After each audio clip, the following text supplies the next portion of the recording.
इस प्रकार से लक्ष्मण का निरादर करके कुंभकर्ण उस ओर दौड़ा जहां राम खड़े थे।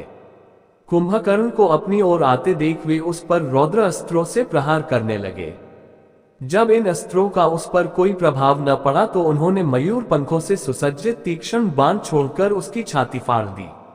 इसकी पीड़ा से वह व्याकुल हो गया। उसके हाथों से गदा तथा अन्य अस्त्र छूटकर पृथ्वी पर गिर पड़े। जब रामचंद्र जी के आगे उसकी एक न चली तो वह खिसियाकर मुक्कों, लातों और थप्पड़ों से वानरों को मारने लगा। इस पर श्री राम ने उसे फिर ललकारा और तीक्ष्ण बाणों से उसके शरीर को छलनी कर दिया। तब कुपित होकर कुंभकर्ण ने पृथ्वी से एक भारी शिला उठाकर रामचंद्र जी पर फेंकी, जिसे उन्होंने 7 बाण मारकर चूर चूर कर दिया। फिर तीक्ष्ण नोक वाले 3 बाण छोड़कर उसका कवच तोड़ डाला। कवच के टूटते ही वानरों ने फिर उस पर धावा बोल दिया। उनसे घायल होकर वह क्रोध में इतना पागल हो गया कि उसे अपने और पराये का भी ज्ञान न रहा। उसने वानरों और राक्षसों सभी को मारना आरंभ कर दिया। कुंभकर्ण की ये दशा देखकर राम ने उससे फिर ललकार कर कहा, अरे राक्षस, उन सैनिकों से क्या उलझ रहा है? इधर आकर मुझसे युद्ध कर। राम की ललकार सुनते ही कुंभकर्ण सामने आकर बोला, हे राम, बहुत समय से मैं तुम्हारा वध करना चाहता था। आज सौभाग्य से तुम मेरे सम्मुख आए हो। मैं खर दूषण विराट का कबंध नहीं हूं, मैं कुंभकर्ण हूं। मुझे अपने बल का परिचय दो। कुंभकर्ण की ललकार सुनकर रामचंद्र जी ने अनेक अग्निबाण एक साथ छोड़े, परंतु उन्हें कुंभकर्ण ने मार्ग में ही नष्ट कर दिया। इस पर उन्होंने वायव्य बाण छोड़कर उसकी एक भुजा काट डाली। भुजा कटने पर क्रोध और पीड़ा से गरजता हुआ भी वह वानरों का संहार करने लगा। इस भीषण मारकाट से भयभीत होकर वानर त्राहिमाम त्राहिमाम कहते हुए रामचंद्र जी के पीछे जाकर खड़े हो गए। तब रामचंद्र जी ने ऐंद नामक बाण से उसकी दूसरी भुजा भी काट डाली। फिर उन्होंने अर्धचंद्राकार बाणों से उसके दोनों पैर काट डाले। इससे वह भयंकर शब्द करता हुआ पृथ्वी पर गिर पड़ा।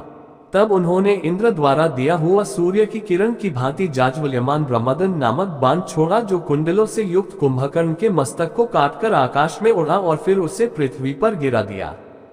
कुंभकर्ण के मरते ही वानर सेना में हर्ष की लहर दौड़ गई। उनके जेनाद ने संपूर्ण लंकापुरी को थर्रा दिया।